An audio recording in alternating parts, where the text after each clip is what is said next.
La serie Isekai culinaria, Campfire Cooking, confirma su temporada 2, la cual se estrenará el 7 de octubre de 2025.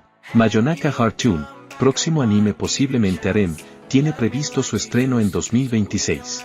SPYX Family, anime del cual no hace falta decir nada XD, confirma su temporada 3 con estreno el 4 de octubre. La esperada adaptación Isekai, Reincarnated as the Daughter, fija estreno para octubre.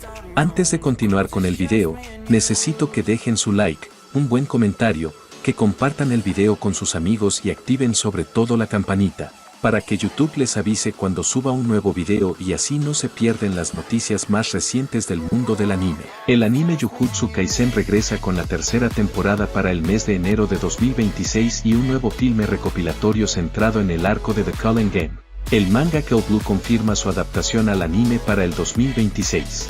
Agatere's Adventure en Isekai confirma su estreno en octubre. Magical Girl Racing Project, Restart revela tráiler y confirma estreno en 2026. La secuela del aclamado anime de chicas mágicas anuncia su llegada junto a un nuevo tema de Minori Chiara. Blue Orchestra confirma la fecha de estreno de su segunda temporada. La aclamada serie de música regresa con 21 episodios y una nueva imagen promocional. La comedia robótica, Alma-chan Wants to be a Family, confirma estreno para octubre. Bueno chicos, estas fueron las noticias más importantes de los últimos días. Recuerden que si quieren ser saludados y o quieren saber si su anime favorito o alguno de los que les guste tendrá a continuación, dejen el nombre en los comentarios e investigaré para el próximo video de noticias anime. Además, aparecerá en mi apartado peticiones de suscriptores. Nos vemos y mucha suerte.